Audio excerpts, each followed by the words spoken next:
शेतकरी ही गोष्ट आहे एका शेतकऱ्याची, निसर्गाच्या लहरीपणाची आणि शेतकऱ्याच्या दुर्दैवी जीवनाची. बाजीराव हाडाचा शेतकरी होता. नावाने बाजीराव, पण घरी 18 विश्व दारिद्र्य. वडिलांची 10 एकर जमीन होती.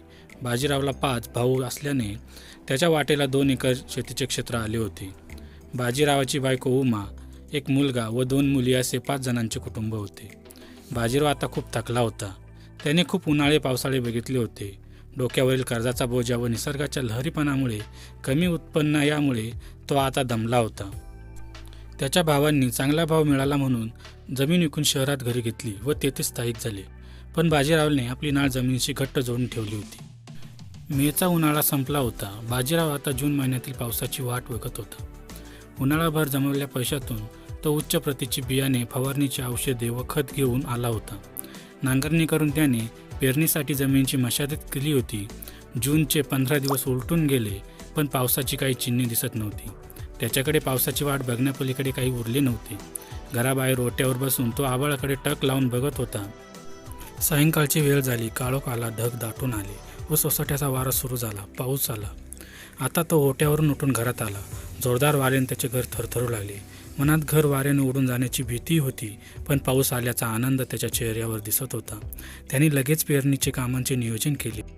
यावर्षी चांगले पीक येईल व घेतलेले सर्व कर्ज फिटेल असे त्याला मनोमन वाटू लागले. रात्रभर धो पाऊस पडला. बाजीराव भल्या पहाटेच उठला. पावसाचा जोर आता ओसरला होता. तो पहाटेच शेतात जाऊन पेरणीची तयारी करू लागला. पहिलाच पाऊस असल्याने त्याने अंगावर काही पांघरले नव्हते. पावसात भिजत भिजत पेरणी केली व दिवसभर काम करून दमून थकून घरी आला. आज तो खूप खुश होता. थकला होता, पण पेरणी झाली म्हणून त्याला बरे वाटले. आज घरातील सगळी माणसे खुश होती म्हणून पुरणपोळीचे जेवण केले होते. बाजीराव जेवण करून लवकर झोपी गेला. 2-3 दिवस अधूनमधून पावसाच्या सरी बरसत होत्या. बाजीराव रोज शेताकडे जात होता. त्याच्या डोळ्यात पिकाचे स्वप्न दिसत होते. पेरलेल्या धान्यांना कोंब आले होते. तो खूप खुश होता. बघता बघता 4-5 दिवस निघून गेले. रोपे आता थोडी वर आली होती, पण पाऊस गेले 2-3 दिवस फिरकलाच नव्हता. वर आलेली रोपे आता कोंबजू लागली होती. तो पावसाची आतुरतेने वाट पाहत होता, पण पावसाची काही चिन्हे दिसत नव्हती. अजून 4 दिवस गेले. पाऊस आलाच नाही. कडक ऊन पडत होते. पाऊस नाही म्हणून जमिनीतून वर आलेली रोपे आता पूर्णपणे कोंबजून गेली होती. आता दुबार पेरणीची वेळ येते की काय असे त्याला वाटू लागले, पण त्याच्यासाठी पुरेसे पैसे त्याच्याकडे नव्हते. त्याने अजूनही आशा सोडली नव्हती. 1-2 दिवसात पाऊस आला तर रोपे वाचणार, पण निसर्गाच्या लहरीपणामुळे पाऊस पडलाच नाही आणि रोपे वाळून गेली. बाजीराव निराश होता, पण त्या हाडाचा शेतकरी होता. त्याने दुबार पेरणीचा निर्णय घेतला. बघता बघता जूनचा महिना संपला. जुलै महिन्याचे 2-3 दिवस उलटून गेले होते. आकाशात हलकेसे ढग जमा झाले होते व थोड्या वेळाने पावसाच्या सरी कोसळू लागल्या. बाजीरावला दुबार पेरणी करायची होती, पण मनात भीती होती की पुन्हा पावसाने हुलकावणी दिली तर उरले सुरले पैसेही जातील. त्याने काही दिवस पावसाची वाट बघितली. आता पाऊस चांगलाच चालू झाला होता. त्याने पहिल्यांदा बियाणे विकत घेताना वाचवलेल्या पैशातून बियाणे आणण्याचे ठरवले, पण ते पैसे पुरेसे नव्हते. म्हणून तो गावच्या सावकाराकडे पैसे मागण्यासाठी गेला. सावकाराचे आधीचेच कर्ज बाकी होते, त्यामुळे सावकाराने कर्ज देण्यास साफ नकार दिला. त्याने आपल्या मित्रांकडे व गावातील काही लोकांकडे मदत मागितली, पण प्रत्येकाची तीच परिस्थिती असल्याने त्याला कोणीही मदत केली नाही. आता आपल्या शेतात पेरणी होणार नाही, मग पीक नाही, वर्षभर घर कसे चालवायचे? सावकाराची कर्ज कशी फेडायची? बायकोचा दागिना गहाण ठेवायचा तर बायको आधीच नमकीची पार्वती. फक्त गळ्यात मंगळसूत्र, तेही नकली, सोन्यासारखं दिसणारं. याच विचारात तो उठला आणि बायकोकडे खर्चासाठी दिलेल्या पैशातून थोडे पैसे घेऊन तो बाजाराच्या वाटेने चालू लागला. मनात विचार येत होता, पुढे वर्षभर जर चांगलं चालवायचे तर आता थोडे हलाखीचे दिवस काढावेच लागतील. त्याच्याकडील पैसे व बायकोकडून घेतलेले पैसे मिळून त्याने कमी प्रतीचे बियाणे खरेदी केले व जड पावलांनी घरी आला. बाजीराव दुसऱ्या दिवशी पहाटेच उठून शेतात गेला. पुन्हा जोमाने कामाला लागला. पेरणी केली. एकटक त्याच्याकडे बघत राहिला. आता पावसाने हुलकावणी दिली तर काय होईल? तो रोज शेतात जात असे, रोपांकडे लक्ष देत असे. पाऊस चांगलाच चालू झाला होता. धो बरसत होता. 8 दिवसातच रोपांची चांगली वाढ झाली. अजून चांगली वाढ होई म्हणून त्याने रोपांना खत दिले. 15 दिवस ओलांडले. आता रोपांची वाढ पूर्ण झाली होती. त्याने आता आपल्याजवळील सर्व जमीन नांगरली होती. आता रोपांची आवनात आवणी म्हणजेच लागवड करावी लागणार होती. बाजीरावकडे 2 एकर क्षेत्र होते. त्यात त्याचे वडील 50 पोते धान्य पिकवत असे. त्याने ऐकले होते आणि तो लहान असताना पाहिले होते, पण आता एवढं पीक येणे कठीणच होतं.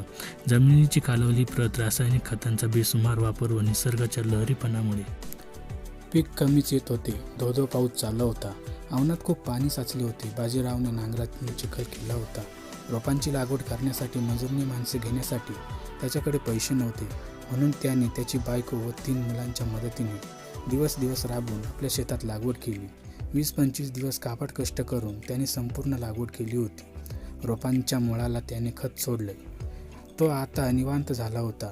आषाढ महिना होता. वारकऱ्यांप्रमाणे त्यालाही विठू माऊलीच्या भेटूला पंढरपूरला जायचे होते. पण जवळ पैसे नसल्याने त्याला हे शक्य होणार नव्हते हे त्याला माहीत होतं. तो रोज शेताकडे जात होता. रोपांचे निरीक्षण करत होता. यातच त्याला त्याचा विठ्ठल भेटत होता. दिवसामागून दिवस जाऊ लागली तशी रोपे मोठी होत गेली. पावसाचा जोर आता ओसरला होता. अधूनमधून ऊन पडत होते. त्यामुळे आता पिकांवर रोगांचा प्रादुर्भाव जाणवू लागला होता. बाजीरावने त्यावर औषधे फवारली होते. त्यामुळे रोगांचा प्रादुर्भाव कमी झाला, पण पूर्णपणे गेला नाही. त्यामुळे काही ठिकाणी रोपांचे खूप नुकसान झाले होते. दिवसामागून दिवस जात होते. ऑगस्ट महिना संपला होता. रोपांना आता लोंब लागण्यास सुरुवात झाली होती.